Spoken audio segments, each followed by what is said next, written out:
Hello दोस्तों, नमस्कार। आज ये आपका तीसरा क्लास है।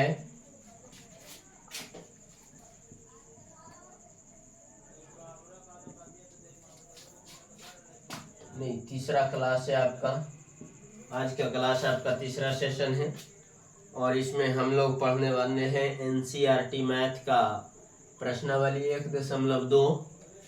इसमें हमने आपको बता रखा भाई, यहाँ जो हम पढ़ने वाले हैं HCF LCM के बारे में और अभाज्य गुणनखंड के बारे में। अभाज्य गुणनखंड के बारे में। अभाज्य गुणनखंड क्या है भाई? अभाज्य गुणनखंड का मतलब होता है आप जो है किसी भी संख्या को अभाज्य संख्या के गुणनफल के रूप में व्यक्त कर दीजिए। आप किसी भी संख्या को, अगर कोई भाज्य संख्या दिया हुआ है तो उसका आप गुणनफल करिए, लेकिन गुणनफल ऐसा होना चाहिए कि उसमें जितनी भी संख्याएं आए सभी का सभी आपका अभाज्य संख्या होना चाहिए, न कि भाज्य संख्या। जैसे देखिएगा, क्वेश्चन की बात करते हैं। अच्छा, इसके जस्ट 2 मिनट मेमोराइज आपको कर देते हैं हम। क्या है HCF? हमने आपको बताया है वह बड़ी से बड़ी संख्या जो दी हुई संख्याओं को पूरी तरीके से काट देता है, उसको कहते हैं HCF। उन सभी संख्याओं का वो HCF हो जाएगा। या डायरेक्टली वे में कहें कि उसका जो मैक्सिमम कॉमन होगा उन सभी संख्याओं में, वही संख्या उन संख्याओं का HCF होगा। और LCM की बात करें तो वह छोटी से छोटी संख्या जो दी हुई संख्याओं से पूरी तरीके से कट जाता है, पूर्ण तरीके से विभाजित हो जाता है, वही आपका होगा भाई LCM। वही संख्या जो है आपका उन सभी संख्याओं का LCM होगा, लघुत्तम समाप्त वर्त होगा। चलिए बिना समय गवाए हुए हम एक्सरसाइज को स्टार्ट करते हैं। पहला क्वेश्चन है आपका, क्वेश्चन नंबर 1 है आपका। कहता है निम्नलिखित संख्याओं को अभाज्य गुणनखंडों के गुणनफल के रूप में व्यक्त कीजिए। अभाज्य गुणनखंड, पहला संख्या भाई, इन सबों को अभाज्य गुणनखंड के रूप में व्यक्त करना। अभाज्य गुणनखंड के रूप में व्यक्त करना। अभाज्य गुणनखंड के रूप में। अभाज्य गुणनखंड के रूप में। अब देखिए, पहली संख्या है भाई, पहली संख्या इसमें है हम लोग का 140। अब ये 140 है, इसका अभाज्य गुणनखंड आप डायरेक्टली वे में भी निकाल सकते हैं। यदि आप कॉन्फिडेंस आपके पास है तो आप डायरेक्ट भी निकाल सकते हैं, या फिर आप जो बचपन से पढ़ते आ रहे हैं उसी विधि से आप लिख लीजिए। 140 2 बार लाएंगे 70, 2 से भागा लाएगा 35, फिर लाएगा कितना से 5 से, 5 सते 35, और लगा सकते हैं आप 7 से 1, या फिर यहीं पर आप छोड़ सकते हैं। इसमें कोई दुराई वाली बात नहीं है, तो लगाने का इच्छा है तो लगा ही दीजिए। चलिए 140 का हम लोग का अभाज्य गुणनखंड आ गया 2 गुने 2 गुने 5 गुने 7। 1 को हम गुणनफल के रूप में नहीं लिखेंगे, क्योंकि किसी भी संख्या में 1 से गुना करने पर वह संख्या, उस संख्या के मान में कोई परिवर्तन होता नहीं है। तो 140 बराबर ये आ गया हमारा। इसको घात के रूप में आप सेट कर दीजिए, पावर के रूप में।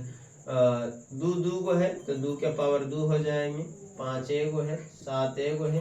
दैट मीन्स ये आपका 140 का क्या है? अभाज्य गुणनखंड है। यही संख्या जो है आपका 140 का अभाज्य गुणनखंड है। हमने अभी आपको बताया कि अभाज्य गुणनखंड का मतलब होता है भाई कि जो संख्या दी हुई है उन संख्याओं को अभाज्य संख्या के गुणनफल के रूप में आपको व्यक्त करना है। तो देखिए 2 भी अभाज्य संख्या है, 5 भी अभाज्य संख्या है, 7 भी अभाज्य संख्या है। तो ये आपका सभी के सभी अभाज्य गुणनखंड के फॉर्मेट में हो गया। इसी प्रकार से दूसरा है आपका भाई, दूसरा है आपका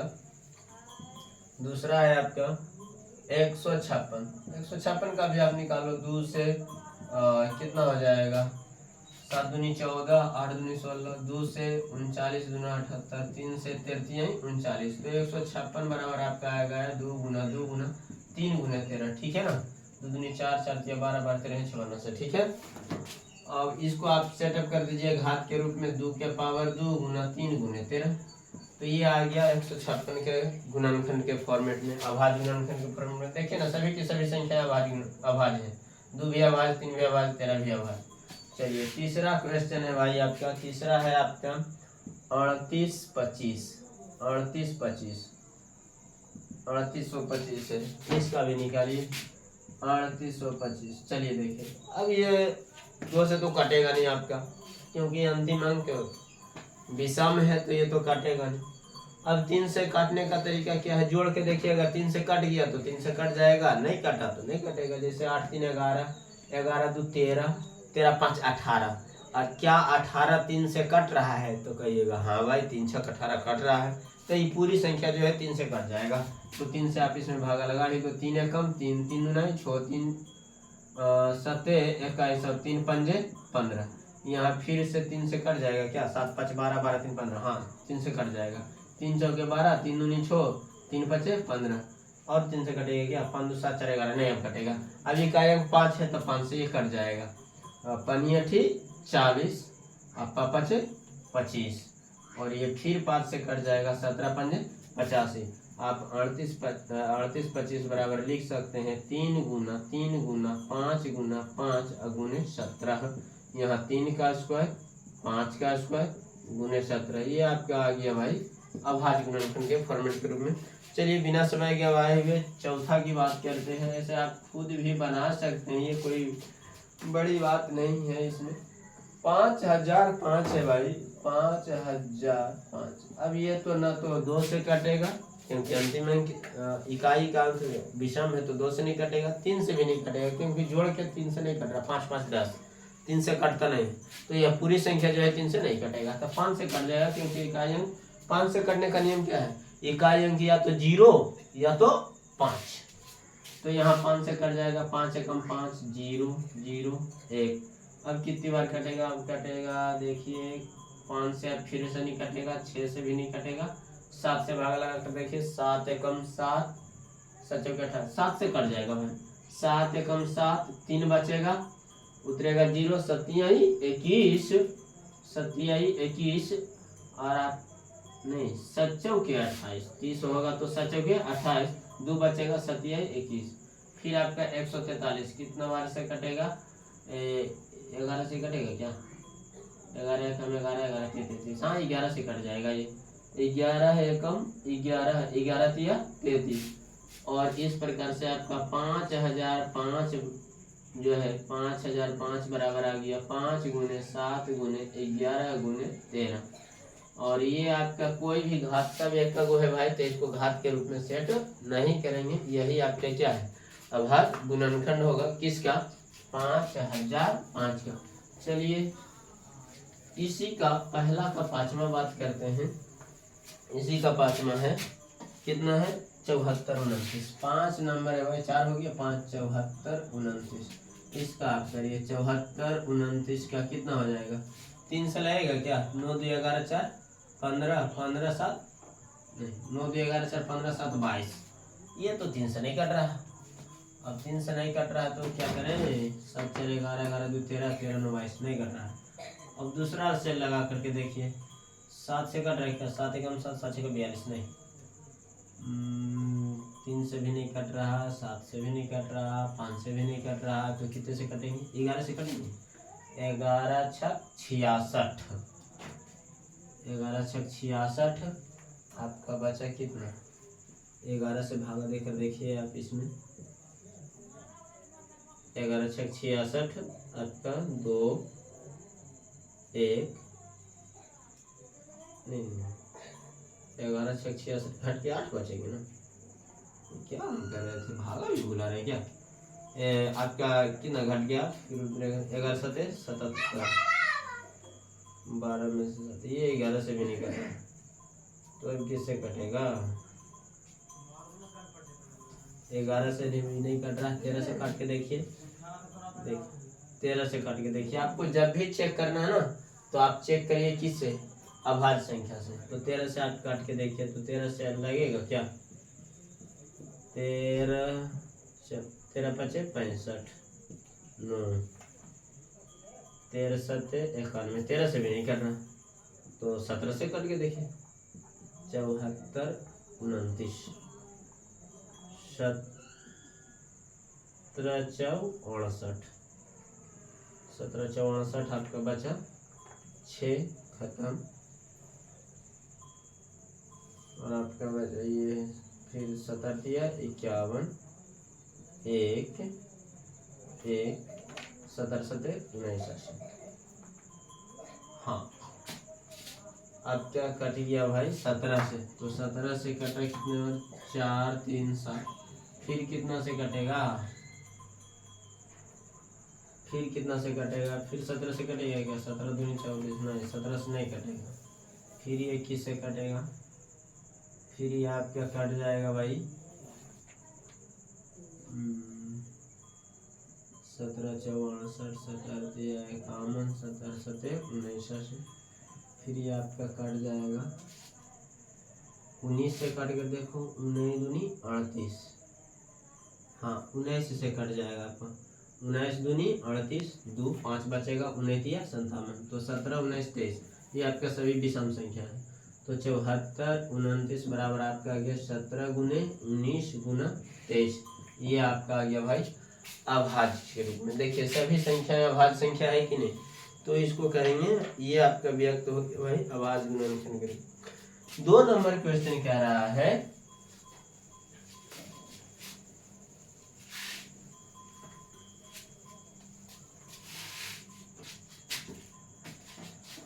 इसमें 2 नंबर क्वेश्चन कह रहा है ना आपका 2 नंबर कह रहा है पूर्णांकों के निम्नलिखित युग्मों के HCF और LCM ज्ञात कीजिए। मतलब नीचे 2 संख्याएं दी हुई है उसका HCF और LCM ज्ञात करना है। ज्ञात करने के बाद क्या करना है तथा इसकी जांच कीजिए कि 2 संख्याओं का गुणनफल HCF 2 संख्याओं का गुणनफल बराबर HCF गुना LCM। यानी कहने का मतलब यहाँ पर 2 संख्याएं दी हुई है, पहला संख्या है 26 और दूसरी संख्या है 91। आप पहले इन दोनों का LCM और HCF निकालो। तो 26 का HCF इसका अभाज्य गुणनखंड कर दीजिए ना, अभाज्य गुणनखंड से निकालेंगे 2 से 13 दूनी 26 बस। तो और इसको 13 से लगाइएगा तो 1 तो 26 बराबर आपका आ गया 2 गुने 13 गुने 1। अच्छा 91 को लिखिए, 91 का क्या हो जाएगा 13 7 91 है ना, फिर 13 से लगेगा 1 91 का आ गया 7 गुने 13 गुने 1। ठीक है 1 से लिखिए चाहे नहीं लिखिए कोई दिक्कत नहीं है, 1 पर उतना कोई इफेक्ट आता नहीं है क्योंकि किसी संख्या में 1 से गुना करने पर उसके मान में कोई परिवर्तन आपका नहीं होता है। अब इसका निकालना है क्या HCF, तो HCF वहां पर देखना है maximum common factor, maximum common. तो मैक्सिमम कॉमन क्या है, सबसे ज्यादा बार मिल रहा है भाई 13 दोनों में मिल रहा है, जो सभी में हो उसको कहेंगे मैक्सिमम कॉमन फैक्टर। 13 है ना तो इसका HCF आ गया 13। अच्छा LCM जो सभी में मिले वो 1 बार, तो 13 सभी में मिल रहा है तो 1 बार। उसके बाद क्या जो बचा हुआ कुल्ले लिख दीजिए 1 को छोड़ा करके, कहा कि 1 से गुना करिएगा उस पर कोई इफेक्ट आएगा नहीं।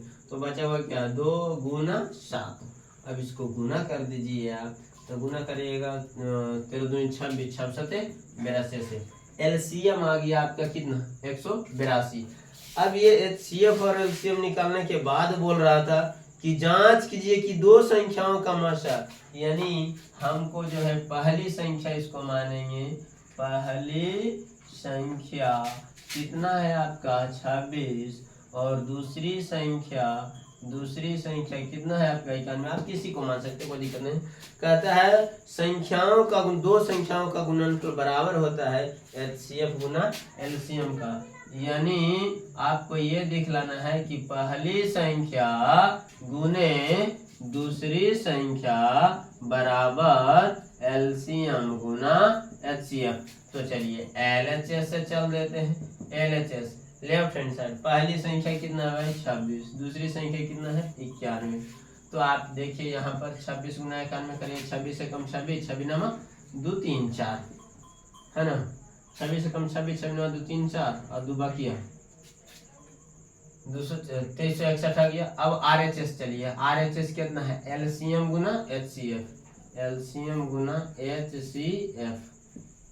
LHS में यहाँ लिखना होता है ना, तो पहली संख्या LHS में यहाँ पर लिखना होता है भाई पहली संख्या गुने दूसरी संख्या, जो भी आपका LHS में है उसको लिखिए। RHS में जो है उसको लिखिए राइट हैंड साइड दाएं तरफ वाला, तो दाएं तरफ वाला ये हो गया। LCM कितना निकाल के बैठे हैं देखो तो 182। HCF कितना निकाल के बैठे हैं 13। गुना कर दीजिए आप इसे, गुना करिएगा 13 दूनी 26, 13 अठी 74 से और 2 76 से। यहाँ पर गुना में स्लिप हो रहा है क्या, 26 से कम 26 होना चाहिए था। चलिए ठीक, सुधार किए हैं, 26 से कम 26 होगा, 26 के 6 होगा, ठीक है। और फिर 26 9 2 3 4 और 2 बाकी था 236। यहाँ पर 13 अठी 74 से 2 76 से बाकी 10, 13 कम 13, 13 आधा से 23।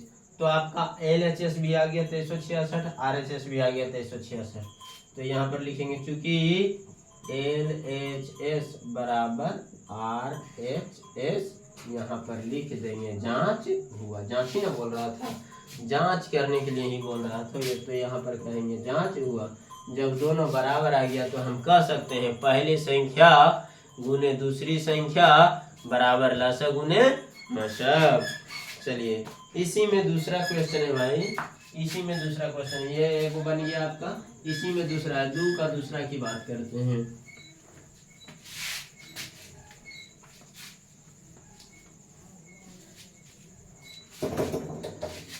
2 की दूसरा की बात करते हैं भाई। 510 है और 92 है। दूसरा है आपका 510 और 92, 510 और 92। तो 510 का आप पहले निकालो, तो 510 का निकालेंगे तो क्या हो जाएगा, 2 से 2 दूनी 4, 2 पचे 10, 2 पचे 10, 5 5 10 दोबारा 3 से कट जाएगा, 3 ये ठीक 24, 3 पंजे 15, फिर 5 से 17 पचे 85। तो 510, अच्छा 17 से भी लगा दीजिए आप, 17 से एक बार। तो यहाँ 510 आ गया आपका 2 गुने 3 गुने 5 गुने 17 गुने 1। अब 92 का 2 से कितना क्या हो जाएगा, 45 दूनी 90, 46 दूनी 92, 46 है ना।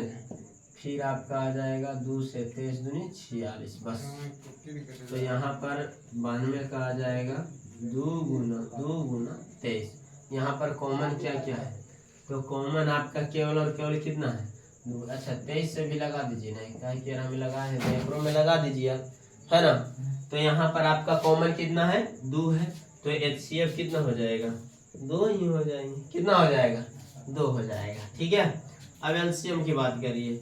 LCM हमने आपको क्या बताया, LCM में हमने आपको बताया भाई जो कॉमन रहे एक बार, कॉमन रहे एक बार, बचा हुआ कुल्हे लिख दीजिए। बचा हुआ क्या है 2, बचा हुआ है 3, बचा हुआ है 5, बचा हुआ है 17 और बचा हुआ है 23। एक नहीं लिखना है क्योंकि एक से किसी संख्या में गुना करेंगे तो उसके मान में कोई परिवर्तन होता नहीं। इसको गुना करिए, 5 2 के लिए तो 1 0 हो गया, ठीक है। 17 51, 51 गुने 2 करिएगा, 51 गुने 2 तो आपका आ गया 102, 102 गुना 23 करिए, 102 गुना 23 करिएगा तो कितना हो जाएगा, आपको गुना करने के लिए आना चाहिए, गुना तो आप कर लेंगे। 23 दूनी 46 लिख देते हैं, 23 एकम 23, ये आपका आ गया 2346 आ गया क्या LCM।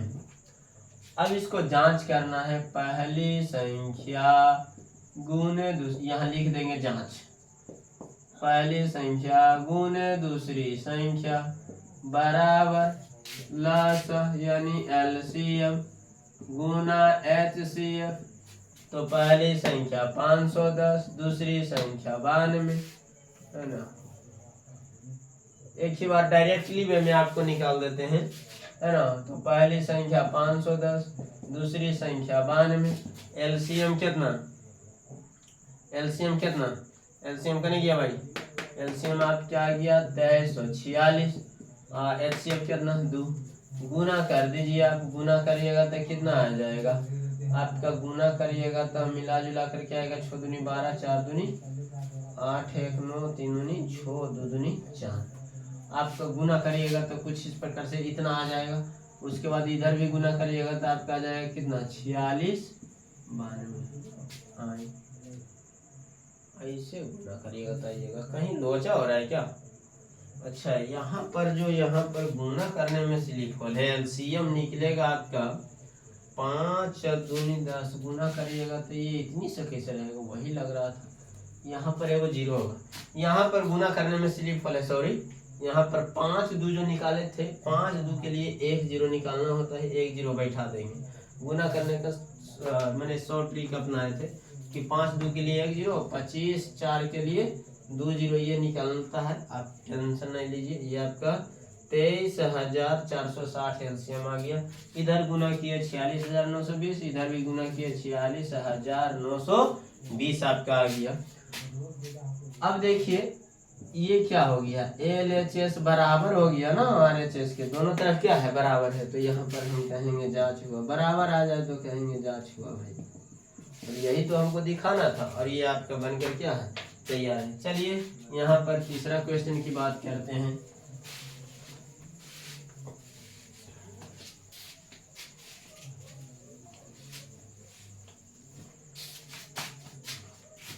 तीसरा है 336 और 54, 336 और 54। तो 336 को आप निकालिए, 336 2 से लग जाएगा कि सम संख्या है, 2 से 2 या कम, 2 6 दूनी 12 और 8 दूनी 16, फिर 2 से लग जाएगा 8 दूनी 16, 4 दूनी 8, फिर 2 से लग जाएगा 42 दूनी 84, फिर 2 से लग जाएगा 21 दूनी 42, फिर 3 से लगेगा 3 7 7 से 1, है ना। तो यहाँ पर 3 3 6 बराबर आ गया। थोड़ा सा स्पीड कर लेते हैं, 2 गुना 2 गुना 2 कई गो, 1 2 3 4 और 3 गुना 7 गुना 1। आप इसको बनाने के लिए सीख गए हैं, हमको अच्छी तरीके से मालूम है, नहीं भी बनाएंगे तो भी आप क्या कर लेंगे, बना लेंगे इसे। 27 दूनी 54, 3 से 3 तिहाई 9 तिहाई, 27 3 से 3, फिर 3 से 1, तो आपके आ गया 54 बराबर 2 गुना 3 3 होती है 27, 3 गुने 3 गुने 3। HCF जो कॉमन रहे, कॉमन यहाँ पर 2 है और कॉमन यहाँ पर कितना 3 है, और कोई कॉमन नहीं, तो HCF 2 गुना 3 मैंने कितना 6। अब हमने आपको क्या बताया, एलसीएम निकालने के लिए जो सबसे ज्यादा बार आया ना उसको एक बार लिख दीजिए। सबसे ज्यादा बार 4 2 गो आया है, तो 2 जो है 4 गो आया, 4 गो लिख दीजिए। अब देखिए एलसीएम निकालना, तो ये कॉमन में चल गया, तो कॉमन वाला ये खत्म हो गया। अच्छा, एक कॉमन इधर चल गया है, तो ये 3 वाला भी खत्म हो, तो बचा 2 गो लिख दीजिए, मैंने कॉमन वाला लिख दीजिए। और उसके बाद जो बचा हुआ है ना उसको कुल्हे नहीं पढ़ दीजिए, ये 7 है ना, एगो बचा हुआ, गुने 7 कर दीजिए। अब इसको गुना करिए आप, थोड़ा लंबा हो जाएगा। 2 दूनी 4 दूनी 8 दूनी 16 48 दिया, 48 दिया हो गया आपका 144, 144 दिया 144 गुना 21 कर दीजिए, 144 गुना 21। फिर से गुना चेक करिए, गुना करने में स्लिप नहीं होना चाहिए। 2 दूनी 4 4 दूनी 8 8 दूनी 16 16 48 48 दिया 144, 144 गुना 21 करिएगा तो कितना हो जाएगा, 21 चौ 84 के 4 बाकी 8, 21 चौ 84 8 92 के 2 बाकी 9, 21 से कम 21 21 9 23, यानी इसका एलसीएम आ गया भाई 324। तो इसका जांच करना है, जांच आप कर लेंगे, जांच आप कर लीजिएगा। क्या होगा भाई, पहली संख्या गुने दूसरी संख्या बराबर लसा गुने मासा एलसीएम गुना एचसीएफ, है ना। तो पहली संख्या आपका कितना हो गया, पहली संख्या यहाँ है 336, दूसरी संख्या 54, यहाँ पर एलसीएम कितना 324, एचसीएफ कितना 6। गुना करिए आप, गुना करिएगा तो क्या हो जाएगा, पहले इसको गुना कर लीजिए, इसको गुना करना आसान है, काहे गुना करिएगा तो ये भी उतना ही आएगा, जाएगा 6 चौके 24, 6 दूनी 12 2 14 लिख देते हैं, 6 तिया 18, इधर भी गुना करिएगा ना तो आपका 18,144 ही आएगा गुना करके। देखिए अब ये बराबर हो गया ना, तो यहाँ पर कहेंगे LC अथी, चूंकि LHS बराबर RHS, और यहाँ पर लिख देंगे जांच हुआ, क्या लिख देंगे, जांच हुआ।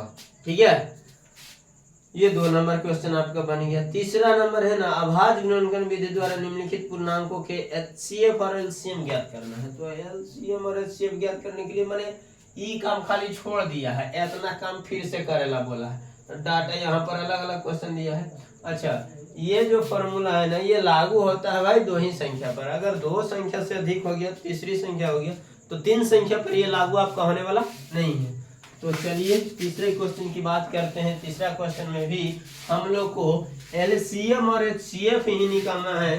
अंतर केवल इतना है कि यहाँ पर जो दो संख्याओं का पढ़ रहे थे एलसीएम और एचसीएफ, यहाँ पर दो से अधिक संख्याओं का आएगा या दो संख्या के भी केवल आ सकते हैं। तो यहाँ पर चलिए आपका दो से अधिक संख्याओं का आएगा भाई। जैसे पहला है, यहाँ पहला है आपका 12, 15 और 21। 12, 15 और 21 इसका निकालना है कुछ अभाज्य गुणनखंड विधि से। तो सब है का अभाज्य गुणनखंड। देखिए ये छोटा छोटा संख्या था, आप सबको डायरेक्टली वे में अभाज्य गुणनखंड के रूप में तोड़ दीजिए। 2 दूनी 4, 4 तिया 12। 15 को क्या तोड़िएगा? 3 गुने 5। 21 को क्या तोड़िएगा? 3 गुने 7। अच्छा, कुल में आप एक भी लगा सकते हैं, कोई दिक्कत नहीं है। सभी में कॉमन क्या? एचसीएफ जो कॉमन वाला, एचसीएफ कौन होगा? जो कॉमन वाला। कॉमन सभी में क्या है? 3। तो इसका एचसीएफ कितना हो गया? 3।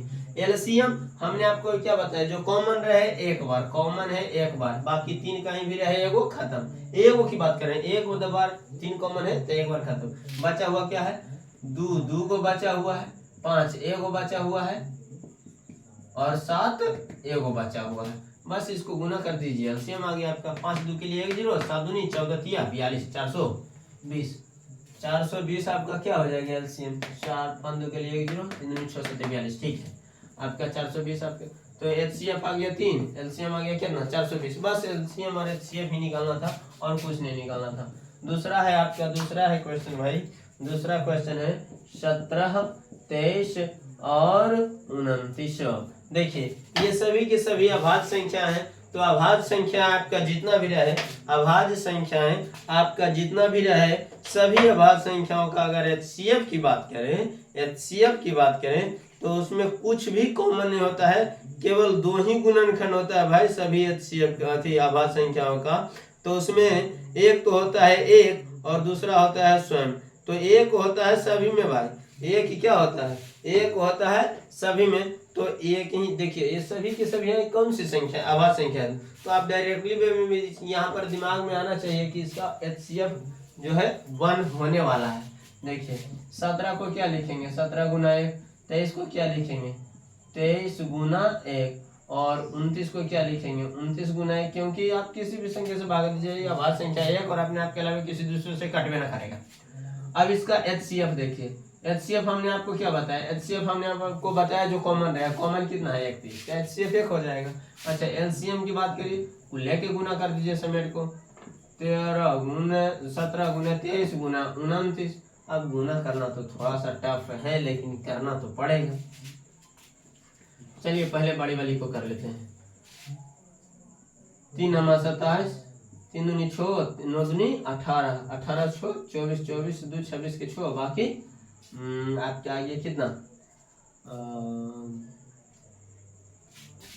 2 दूनी 4, 4 2 6, इतना के गुना किया, गुना 17 करना है अभी।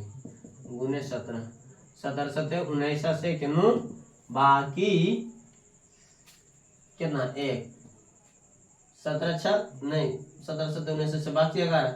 17 6 को 2 से 11 बाकी था, 102 ने कितना हो जाएगा? 113 के 3 बाकी आपका आ गया फिर से 11। फिर 17 6 को 2 से फिर 11 जुटेगा, 113। और आपका एचसीएफ इतना और एलसीएम इतना बड़ा, तो 11,339 आपका क्या हो गया? ये हो गया आपका एलसीएम। तीसरी संख्या इसी में भाई, तीसरी संख्या है 8 9 और 25। 8 9 और 25 यही है ना? 8 9 और 25। तो छोटा छोटा डाटा इसलिए डायरेक्ट अभाज्य गुणनखंड करिए। 2 गुना 2 गुना 2 अभाज्य संख्या के रूप में लिख दीजिए। कुछ नहीं कॉमन तो एक भी लगा सकते हैं ना। अच्छा, 9 को क्या लिखेंगे? 3 गुना 1। 25 को क्या लिखेंगे? 5 गुना 1। अब इसमें भी कुछ कॉमन नहीं, केवल कितना कॉमन है? 1 है। तो एचसीएफ आपका कितना हो जाएगा? 1। एलसीएम की बात करें तो एलसीएम में इसमें कुछ कॉमन है ही नहीं, कुल है कुछ करना पड़ेगा गुना। 2 गुने 2 गुने 2 गुने 3 गुने 3 गुने 5 गुने 5। अच्छा अभी अभी हमने आपको बताया 25 4 के लिए 2 जीरो, तो 2 दूनी 4 आपका 25 25 4 के लिए 2 जीरो, गुना करना आसान है 3 3 9 9 दूनी 18 और 25 4 के लिए क्या जीरो बोले 2 जीरो, दिस इज योर आपका आंसर हो गया। यानी एचसीएफ हो गया आपका कितना, एचसीएफ हो गया 1 और एलसीएम हो गया कितना आपका हो गया 1800। एलसीएम कितना हो गया 18। 3 नंबर आपका कंप्लीट हो गया। आइए 4 नंबर की बात करते हैं भाई, 4 नंबर की बात कर रहा हूँ। 4 नंबर आप क्या है कि देखिए 4 नंबर क्वेश्चन आपको उतार देते हैं तब समझने में मजा आएगा, जरा छोटा सा है उतार देंगे। एचसीएफ ऑफ 306 657 बराबर 9, यानी पहली संख्या है 306, दूसरी संख्या है 657, इन संख्याओं का एचसीएफ कितना है 9, ये दिया है और एलसीएम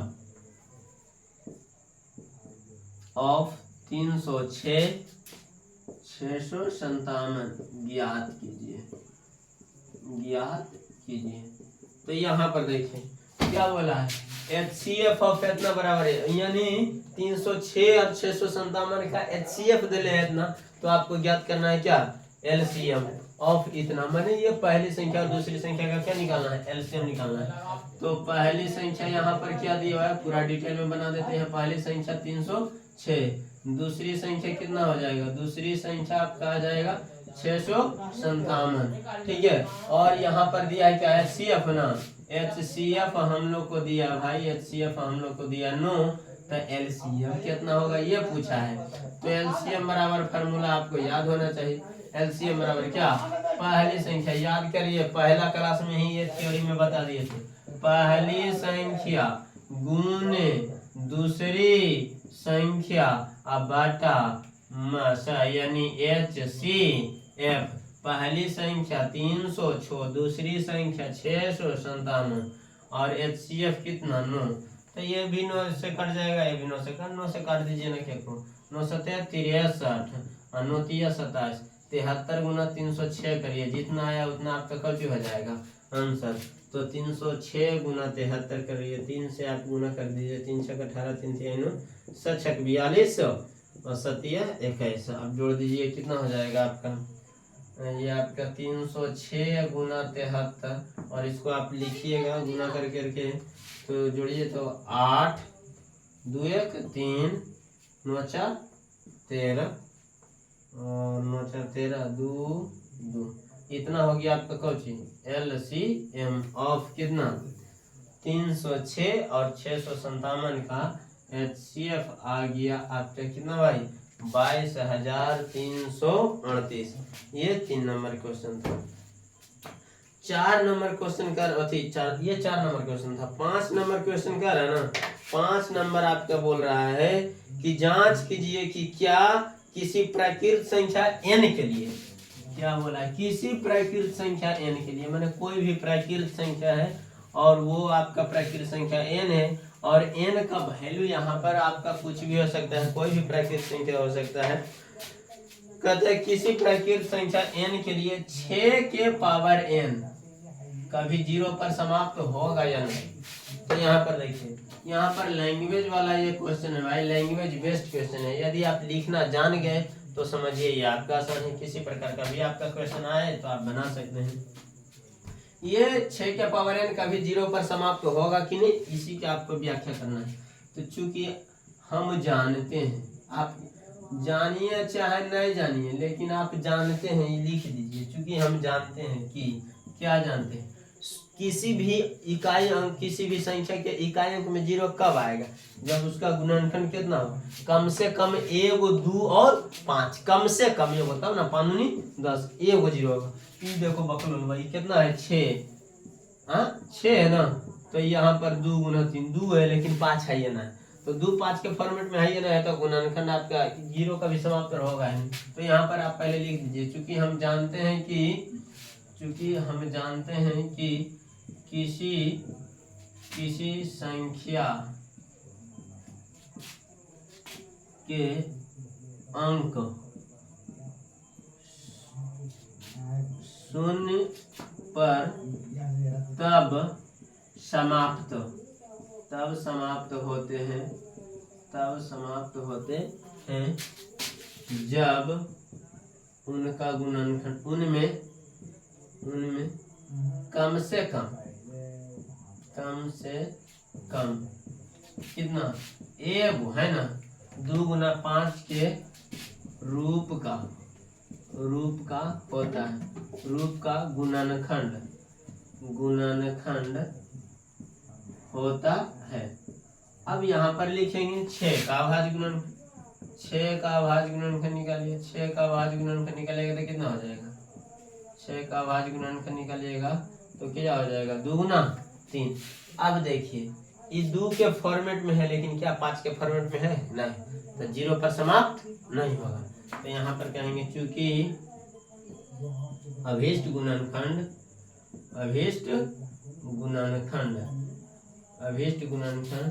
2 गुना 5 के रूप का नहीं है, इसलिए 6 के पावर n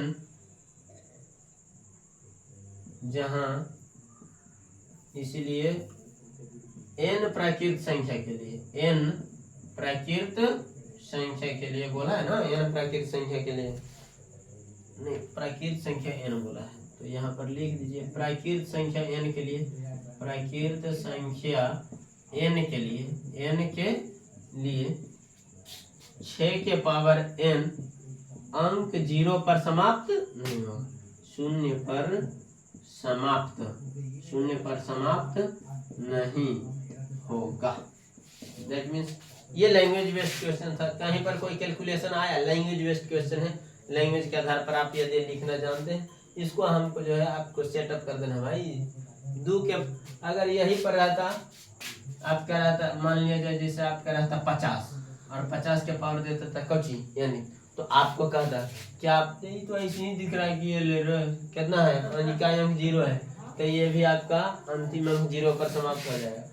बट यहाँ पर कहता ना और कोई दूसरी संख्या लेता, तो जब तक 2 और 5 के गुणनखंड के रूप में नहीं होगा तब तक किसी भी प्राकृत संख्या n के लिए 0 पर समाप्त नहीं होगा। उसका गुणनखंड जो है एक होना चाहिए 2 और 5 के फॉर्मेट के रूप में। यदि 2 और 5 के फॉर्मेट के रूप में गुणनखंड है तब वह संख्या प्राकृत संख्या n के लिए 0 पर समाप्त हो जाएगा, अन्यथा नहीं। 6 नंबर क्वेश्चन भी बड़ा मजेदार क्वेश्चन है। कहता व्याख्या कीजिए, क्या व्याख्या करना है भाई?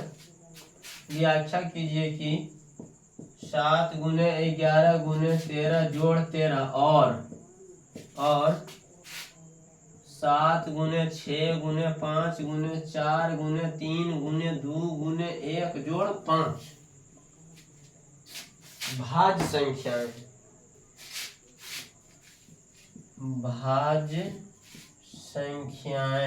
भाज्य संख्याएं क्यों है? ये आपको कह दिया कि ये जो है ना एक संख्या और ये दूसरी संख्या है, ये भाज्य संख्या है। अब क्यों है इसका आपको व्याख्या करना है। तो हम जानते हैं भाज्य संख्या क्या होती है, जिस संख्या का 2 या 2 से अधिक गुणनखंड होंगे उसको कहेंगे भाज्य संख्या। और पहले दिन ही सेशन में बताए थे, पहला सेशन में ही, कि अभाज्य संख्या का केवल और केवल 2 गुणनखंड होता है, एक होता है 1 और दूसरा होता है वही संख्या जो संख्या अभाज्य होती है उसी का गुणनखंड होता है, वही स्वयं होता है अपने आप। तो यहाँ पर दिया हुआ है, पहली संख्या को पहले चेक करते हैं, 7 गुने 11 गुने 13 जोड़ 13।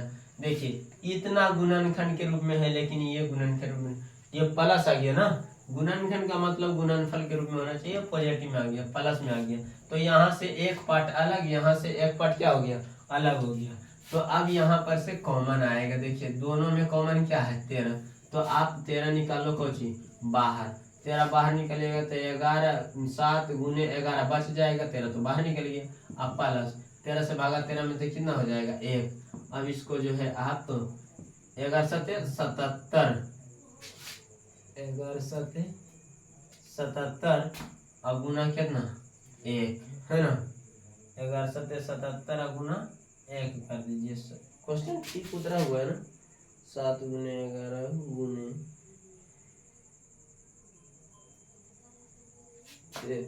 13 ठीक है। अब प्लस 1 है भाई, कितना है प्लस 1 है तो 13, यहाँ पर ब्रैकेट के बगल में कोई चीज के नहीं चिन्ह, गुना के चिन्ह, 77 1 78 है ना।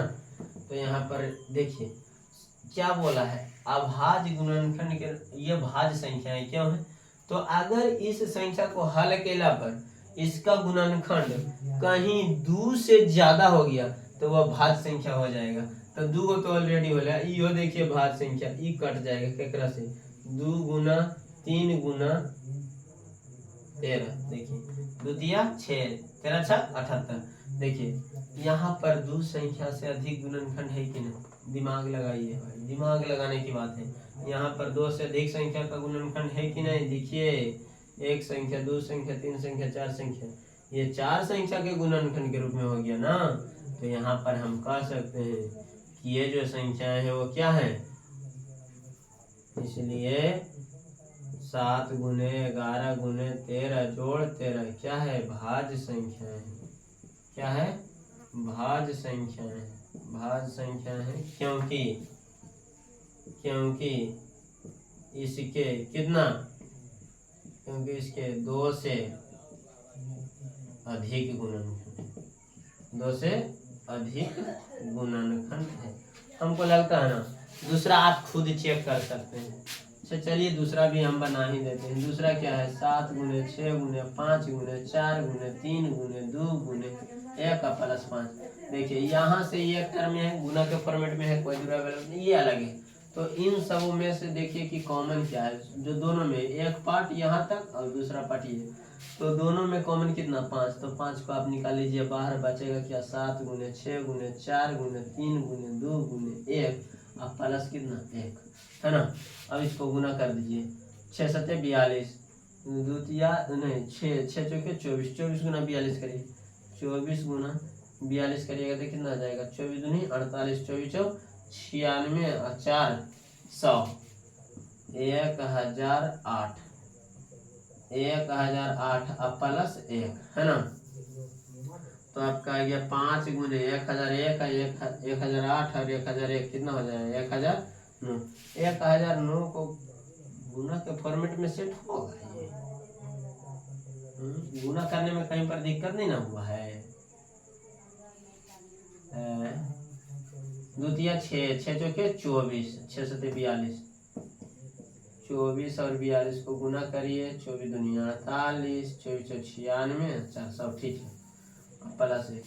अब ये 5 बराबर देना हो गया, 5 गुने ये किससे कट रहा है, 7 से कटेगा क्या, 7 एकम 7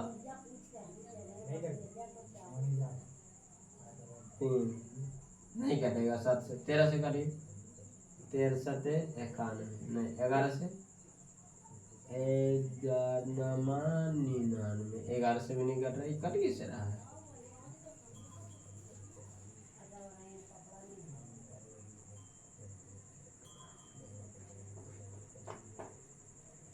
अच्छा चलिए छोड़िए ना, नहीं कट रहा है तो कोई दिक्कत नहीं।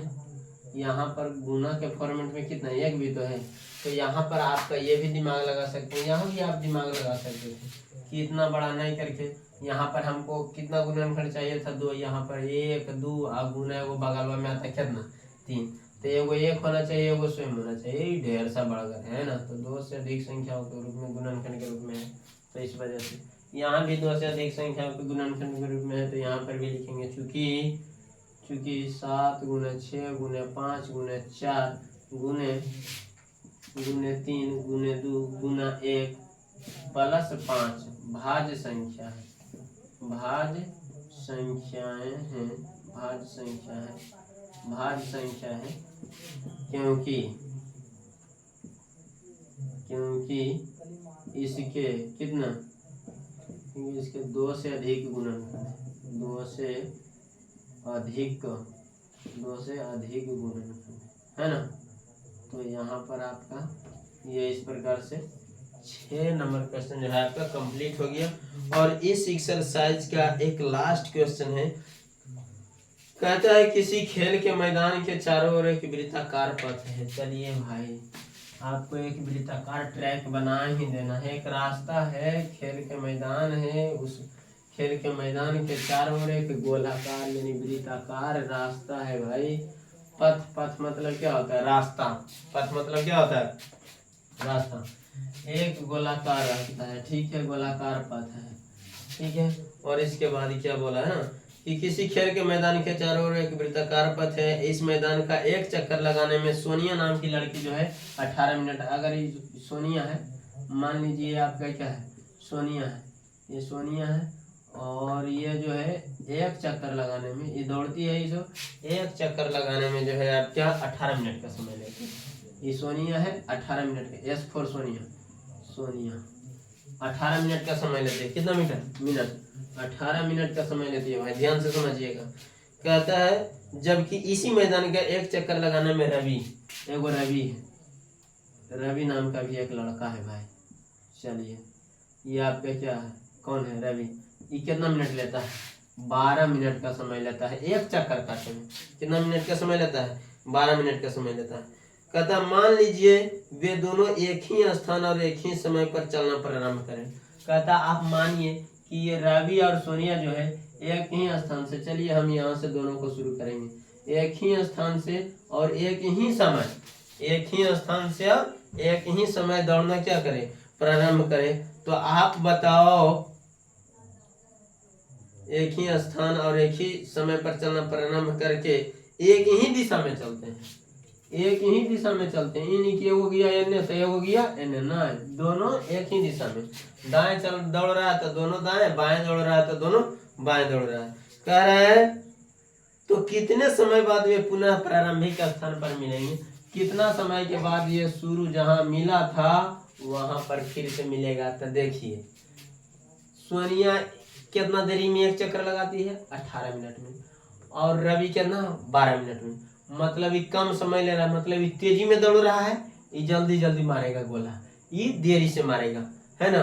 तो अब ऐसा क्वेश्चन आए तो आप डील कैसे करिएगा?